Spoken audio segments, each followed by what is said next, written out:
Betul. Ya, berjumpa lagi di Zona BK. Ngobrol ringan, hati lega.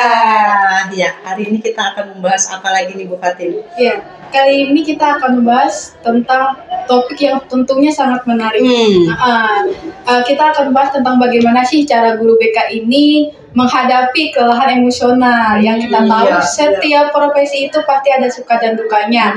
Dimana kita pasti semangat bekerja, tapi di sisi lain kita juga pasti pernah mengalami dong ya kan kelelahan emosional. Bagaimana cara kita mengatur emosi kita, memanajemen konflik, dan tentunya ada penanganan yang baik juga buat diri kita sendiri supaya tidak burn out bekerja. Nah, dengan itu saya Bu Fatin dan rekan saya Bu Dewita dan Bu Mega. Bagaimana kabarnya Bu Dewita? Alhamdulillah baik, sehat. Alhamdulillah. Jadi tema kita kali ini berfokus pada apa nih Bu Fatin? Kita fokus gimana sih cara guru BK ini mengatasi kelelahan emosional. Karena kan yang kita tahu ya sebagai guru BK itu harus siap nih ketika ada siswa yang konseling, kita menghadapi masalah murid tiap harinya.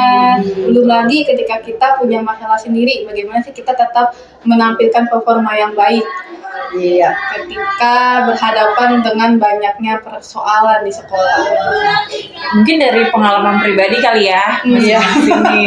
Mau dari yang paling muda dulu apa yang udah banyak pengalaman?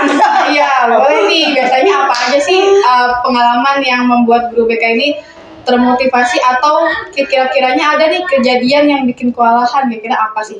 Kalau dari Bu Dewita sendiri nih yang udah lebih berpengalaman, kira-kira ada nggak selama ini yang bikin ternyata ini agak kewalahan juga nih ngadepinnya? Kalau untuk kewalahan sih sejauh ini sih jangan sampai ya, belum kalau dikategorikan belum kan jangan sampai ada gitu, jangan sampai ada merasa diri kewalahan. Ya biasa-biasa aja sih.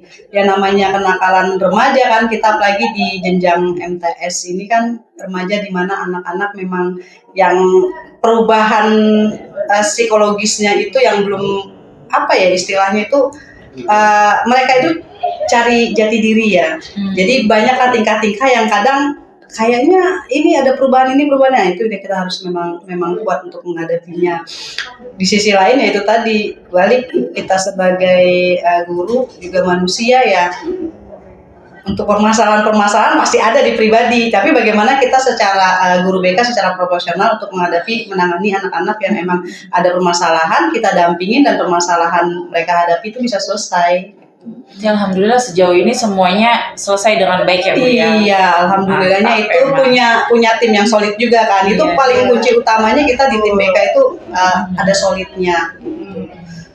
Jadi kita tuh saling nge-backup satu sama lain. Benar. Dan komunikasi kita sama guru BK juga harus baik. Karena kan kita juga menghadapi banyak ya murid maupun orang tua. Dan itu tuh juga harus punya tim yang solid dan komunikasi yang baik. Termasuk di timnya sendiri dulu nih. Jadi kita membenahi dulu. Kalau timnya solid, insya Allah ke depannya ada masalah apapun bisa nih kita hadapi bareng-bareng.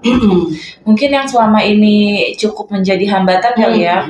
Kita merasa ketemu jalan buntu itu ketika ternyata nggak ketemu nih apa yang ingin kita capai dari anak dengan apa yang orang tua lakukan di rumah gitu. Misalnya contohnya misalnya kita melarang anak merokok di rumah, terus ada anak yang ketahuan merokok. Ketika kita komunikasi sama orang tuanya, ternyata orang tuanya memperbolehkan. Ya emang saya boleh kan Bu, gitu. Jadi nah itu agak jadi hambatan juga ya. Iya, itu salah satu hambatan. Makanya kadang kan kita kalau ada permasalahan sedikit pun kita kolaborasi nih sama orang tua. Biar emang apa tujuan kita sebenarnya dari pihak sekolah dijembatani juga sama jadi orang sejalan. tua di rumah, ya sejalan. Jadi ya itu tadi salah satu mental kita juga itu ya kan ngadepin orang tua murid yang emang kadang ada yang tidak sejalan dengan kita, itu yang agak sedikit merepotkan gitu kan. Ya tapi sejauh ini ya orang tua murid ya memang Alhamdulillah setelah diberikan pemahaman, komunikasi berkali-kali, pada akhirnya ya bisa menemukan jalan tengahnya nih kita Iya. sebaiknya seperti apa untuk ya pasti kita maunya kan yang terbaik ya buat anak-anak gitu. Apalagi concern kita tuh anak-anak ini memang baru banget berpindah gitu ya dari anak-anak menuju remaja. Banyak bingungnya ya kan, mereka aja mah badannya bingung. Terus mereka aja bingung kenapa aku hari ini begini, kenapa begitu gitu. Jadi ya memang tugas kita nih untuk bikin mereka lebih jejak lagi supaya nggak banyak bingungnya gitu kan. Tapi yang itu tadi ya Bu Fatin, sesuai dengan temanya kita, bagaimana caranya kita itu menjaga mental kita sendiri. Sedangkan kita pun punya kehidupan pribadi juga yang nih, selain dari kita posisi kita di sekolah ya. Mungkin ada juga nih pertanyaan, bagaimana sih cara guru BK itu tidak menyerap energi negatif nih. Biasanya kan ada ya kalau misalnya anak konseling atau orang tua yang konseling yang mungkin permasalahannya rumit atau sedikit rumit, itu kita gimana sih biar gak kebawa gitu kan ke diri kita atau ke kepikiran kita tuh, bagaimana sih caranya kalau Bu Mega sendiri biar gak keserap gitu energinya gitu kan. Saya lebih kembali kepada tujuan BK sih. BK itu kan tujuannya untuk memandirikan manusia gitu. Jadi memang ketika memberikan saran, bahwa sebenarnya harusnya juga kita nggak terlalu banyak kasih saran ke anak-anak gitu ya. Karena gimana pun akan mereka yang menemukan jawaban dari permasalahannya gitu. Nah jadi kalaupun memang saya kasih advice atau apa dia tidak ambil, hindari baper sebagai guru BK. Oh ini dia nggak ini gitu kan, nggak ngikutin arahan kita gitu. Ya kita sudah melakukan tugas kita di sana. Selanjutnya tugas kita ya mengawasi aja dulu gitu kan. Kalau memang dia benar-benar nggak bisa, kita minta bantuan ke orang tua. Kembali lagi yaitu benar, namanya kita membimbing. Ya nggak sih, dalam proses pembimbingan dimana hasil akhir emang menentukan si anaknya sendiri gitu. Mau gimana pun mereka yang memutuskan kan gitu. Makanya itu salah satunya itu kita nggak baperan. Iya, jangan baperan. Ya, kalau baperan ujung-ujungnya kena ke mental sendiri ya, kacau sendiri, kita stres sendiri. Ya apalagi kayak kita berdua ya, kita sudah berumah tangga, kita punya kehidupan lagi di luar sekolah yang mungkin kadang ada permasalahan di luar sekolah yang kita hadapi, dan kita jangan melampiaskannya tuh di sekolah. Ya ibaratnya punya masalah di luar, kita keep dulu gimana caranya kita secara profesional membimbing anak-anak atau siswa-siswa yang emang butuh bimbingan kita sebagai guru BK di sini. Dan sebisa mungkin juga yang di sekolah jangan dibawa ke rumah. Nah begitu, karena memang ada porsi-porsinya nih Bu Mega. Saya pribadi aja ya, terkadang kalau untuk menginginkan anak-anak boleh nge-WA saya, tapi mohon maaf kalau di saat jam-jam udah istirahat saya slow respon, anak-anak pun jangan ngerasa dicuekin sama Bu Devita atau apa, karena kita kan juga ini intinya kita juga punya waktu yang emang khusus di pribadi kita juga ada. Jadi ibaratnya biar balance dan kita nggak stres, kita campur adukan di antara waktu keluarga dengan di saat jam tugas lah, di saat kita saya juga sama itu sampaikan ke anak-anak 24 jam bebas WA ibu. Iya, benar. Karena ibu nggak tahu saat itu apa yang kalian rasakan gitu. Tapi ingat, WA atau menghubungi ibu itu sebagai batas untuk rilis aja emosinya. Belum tentu ibu bisa balas saat itu gitu kan. Yang penting kamu emosinya rilis aja dulu gitu. Walaupun dia WA jam 12 malam, besoknya ibu baru balas gitu kan.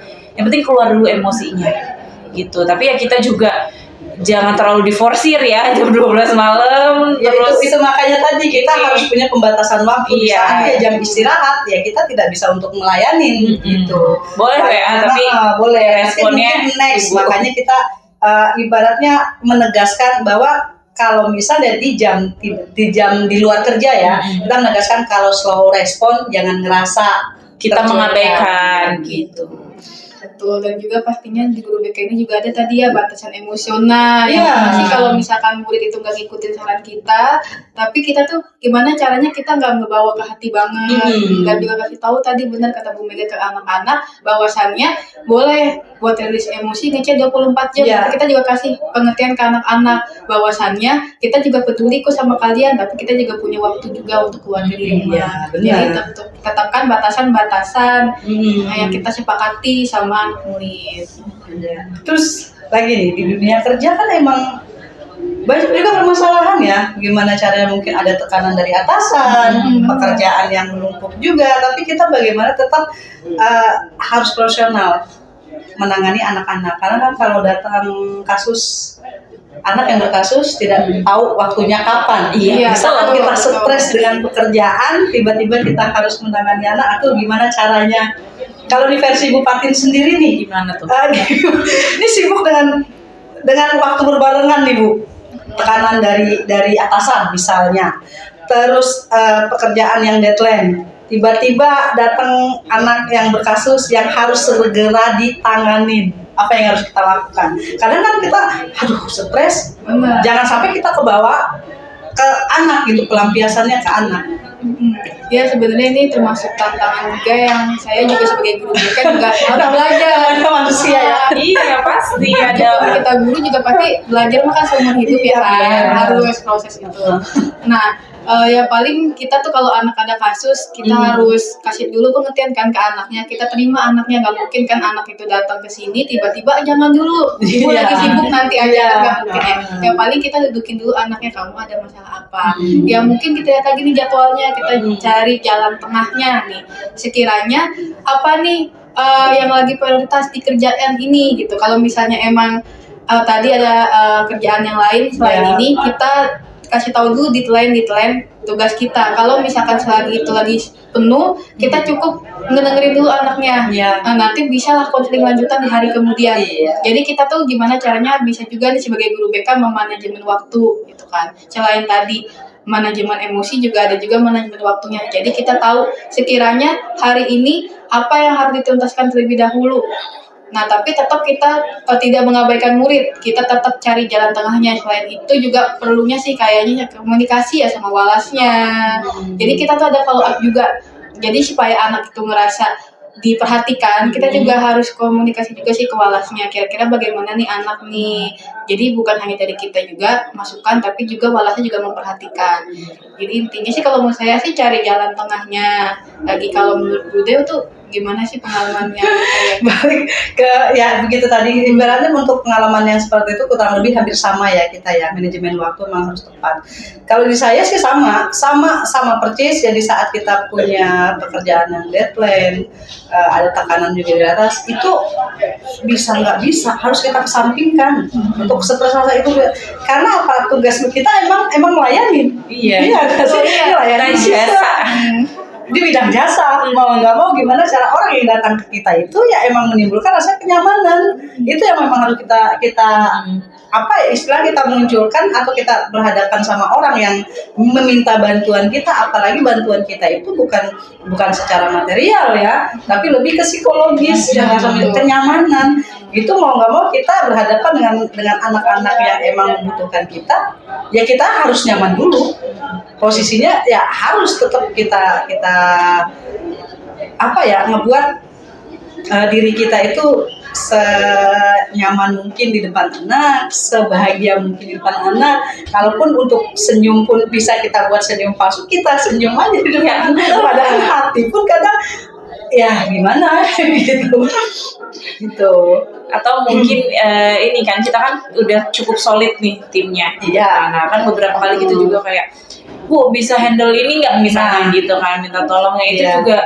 Itu salah satu ya, bentuk human kita nih. Iya, Kita benar, juga benar manusia banget. kok gitu kan. Kayak hari ini lagi nggak bisa, tolong Bu Fatin, Bu Dew misalnya. Berarti gitu. kan ibaratnya kita ya itu tadi ya, satu kesatuan dan bisa saling backup. Bisa Misalnya saling kita backup banget. Untuk di BK MTS 19 ini kita sebisa mungkin, kita usahakan mungkin anak-anak guru kita selalu ada gitu. Iya betul. Jadi kekuatannya adalah lagi-lagi balik ke solidaritas tim. Iya. Jadi kita harus sama tim nih, harus solid, komunikasinya juga harus terbuka. Terus juga bagaimana nih? Kan ada pertanyaan juga ya. Kalau guru BK pasti nggak jauh-jauh dari peran mediatornya atau mediasi. Yang pastinya kan ya misalnya nih kita ngadepin kasus anak ya kan, Nah, keinginan dari walasnya mungkin berbeda, anaknya juga pengennya punya berbeda juga nih tujuan dia konseling, terus juga belum lagi orang tuanya punya harapan yang beda-beda, belum pimpinan. Kira-kira gimana sih cara kita memediasi supaya semua pihak tuh merasa pendapatnya didengar gitu? Karena kan mungkin kan kita nggak bisa dong setiap pendapat itu diwujudin, karena kan beda-beda ya kan dari beberapa pihak. Ini bagaimana sih ya peran kita supaya mediasi itu berjalan lancar kan? Karena kan bagi sebagian orang juga kan mediasi itu bukan hal yang mudah, tapi perlu tantangan gimana caranya kita nyari jalan tengah supaya semuanya tuh sepakat gitu dengan keputusan yang diambil. Kalau dari pengalaman Bu Mega sebagai mediator sebagai mediator nih kan kita sering sebenarnya kan kalau untuk media agak rada sulit di saat kita menemukan beberapa orang tua yang emang susah juga diajar bicara kan. Ya itu tadi ya, kita berhadapan dengan orang yang karakternya masya Allah banyak banget gitu ya, satu Iya. kelas aja itu bisa jadi ratusan karakter gitu kan. Ya kalau misalnya jadi mediator paling utama adalah kita kosongkan dulu nih praduga dan segala macam. Ya. betul. Harus dengar dari dua belah pihak. Terus yang ketiga, turunkan ekspektasi sih sebenarnya gitu. Jangan ada perasaan untuk aku harus menyenangkan si A, si B dan segala macam gitu. Ya kita hadir di sini hanya untuk membantu gitu. Dan ini sih yang paling waktu awal-awal saya jadi guru BK nih ya, yang paling cukup mengganggu tuh takut dinilai aku bener gak ya, aku salah gak ya gitu kan. Karena yang namanya mediator kan berarti mengurusi dua belah pihak yang lagi berkonflik nih. ya benar. Kadang sebagai manusia kita juga hatinya mungkin berat sebelah gitu kan. Tapi bener nih yang bagian sebelah sini gitu. Cuman kadang-kadang ya itu kembali lagi keputusan itu harus tetap berada di mereka gitu. Mungkin kita bisa lah selipin sedikit-sedikit gitu kan. Maksudnya yang baik seperti ini kok misalnya. Iya betul. Tapi ya itu supaya kita nggak stres, turunkan ekspektasi dan kita harus paham bahwa nggak semua pihak selalu bisa kita senangkan. Ya, Dari proses mediator itu kan mungkin bisa menemukan jalan tengah, mungkin ada yang merasa menang, ada yang merasa kalah. Nah yang merasa kalah ini kan mungkin juga jadinya kesel atau gimana sama kita. Nah itu yang kita harus, ya udah gitu. Memang tugas kita di situ, balik lagi jangan baper gitu, jangan kepikiran. balik lagi ke baper ya.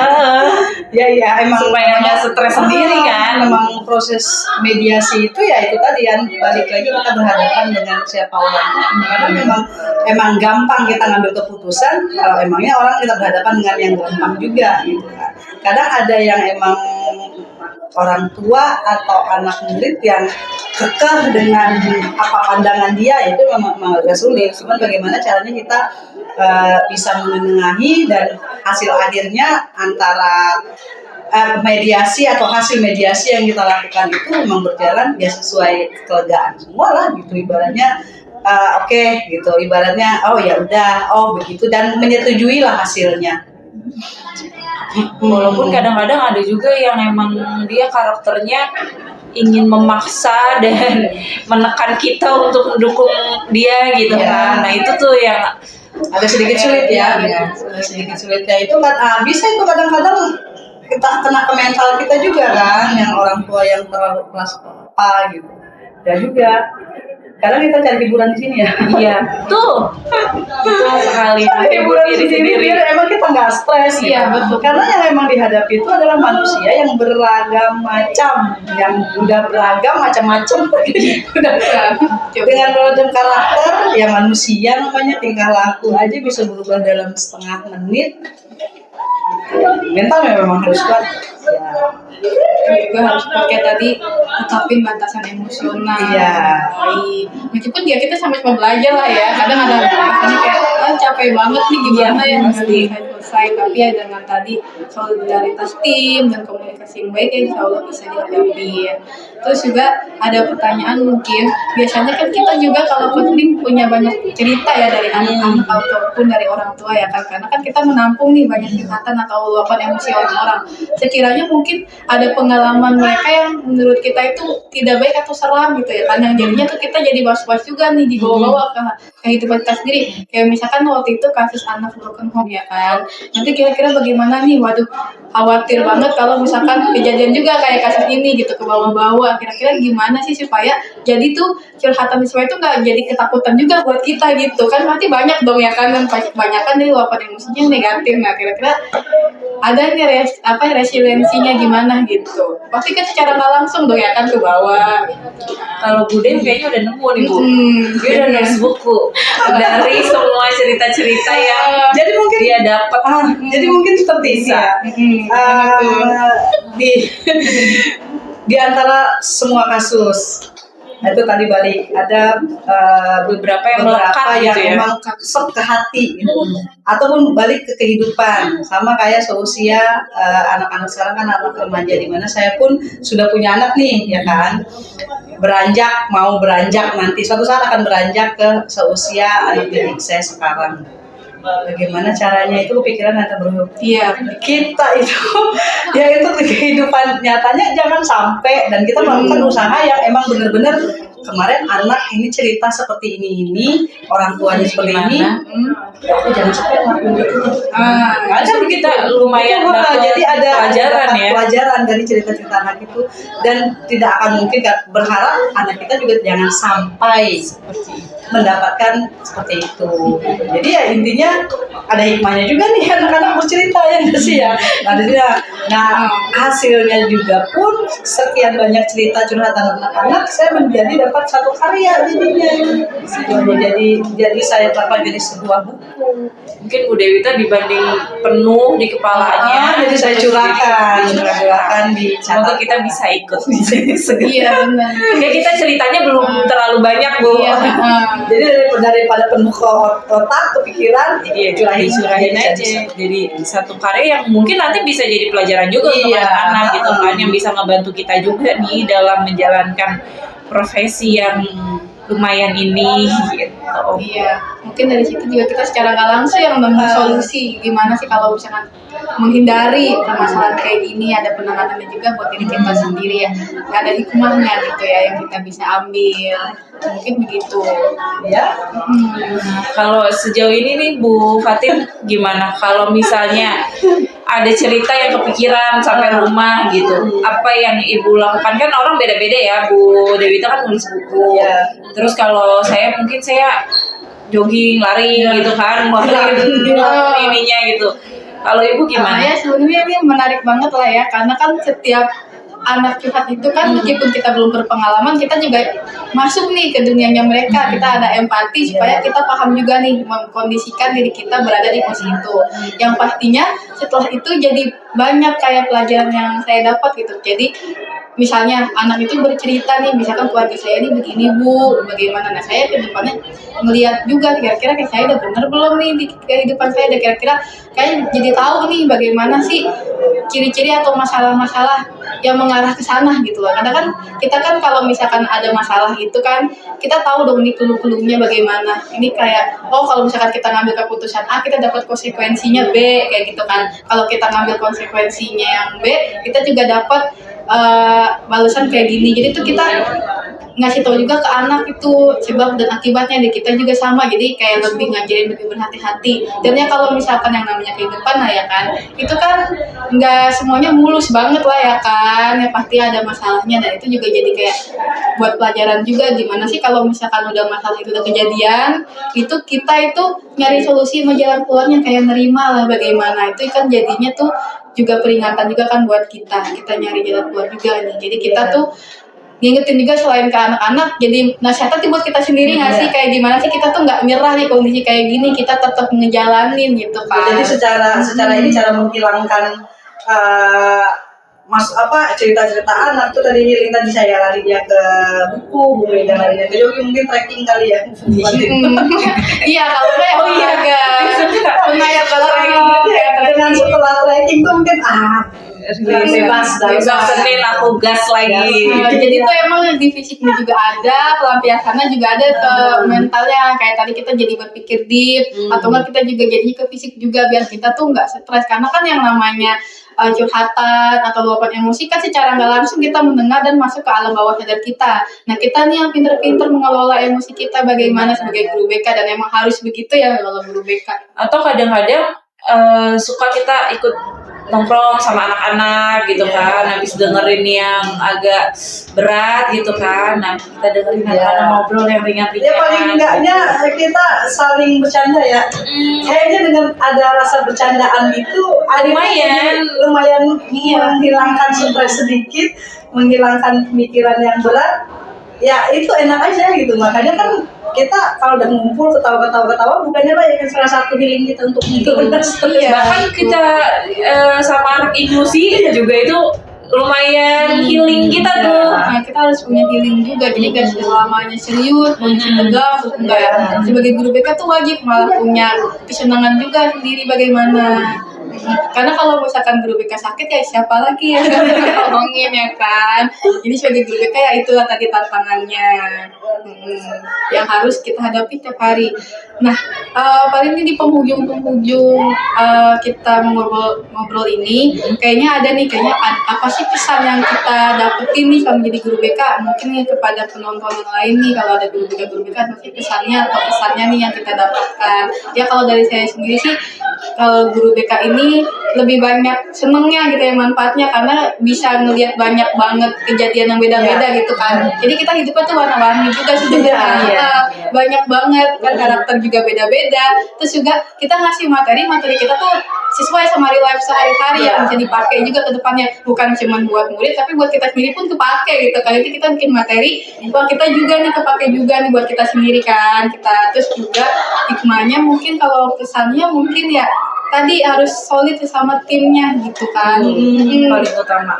Jangan sampai di antara guru BK ini itu nggak jadi satu tim, tapi jadi sendiri-sendiri saling nge-backup. Terus juga kalau misalkan ada sesuatu yang nggak enak, yang mungkin hati namanya manusia ya kan. Ya itu bisa dikomunikasikan, yang pasti itu BK berjalan berbarengan.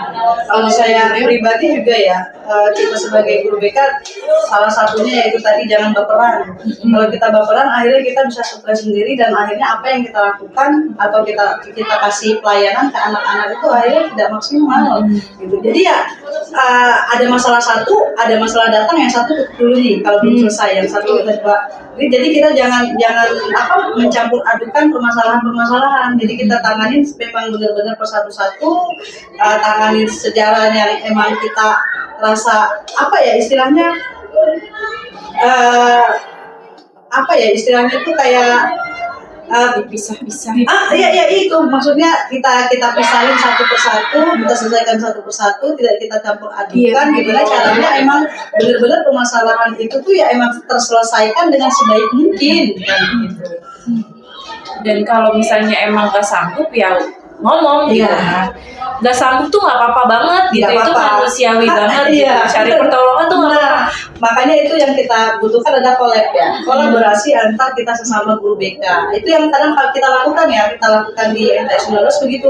Kadang aku agak sulit nih untuk menanganin orang tua siswa begini, bisa nggak ibu atau apa kita bahkan kita udah punya ini ya, kalau orang tua yang kayak gini kayaknya yang cocok ini deh yang masuk gitu, kita udah punya kriteria sendiri. Jadi segala sesuatu dan permasalahan apapun insya Allah kita bisa tangani. Insya Allah ya.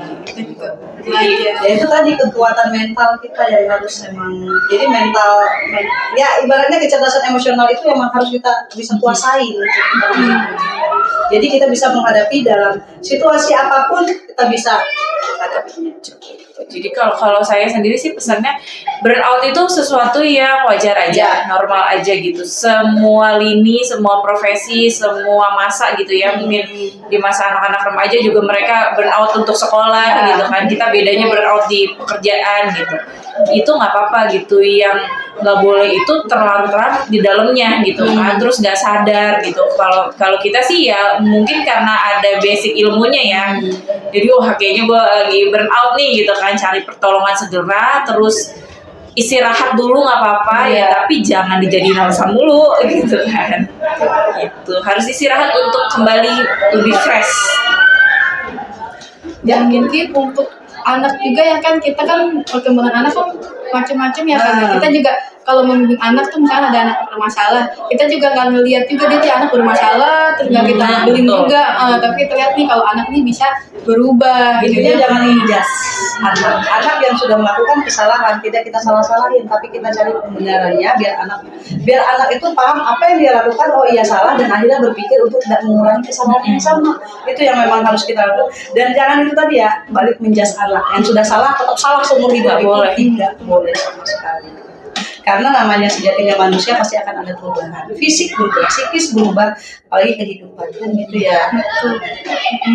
Jadi ini ya podcast kita nih temannya menarik banget nih. Bisa tolong di like, komen atau di subscribe dan dibagikan. Wah, ini bermanfaat banget.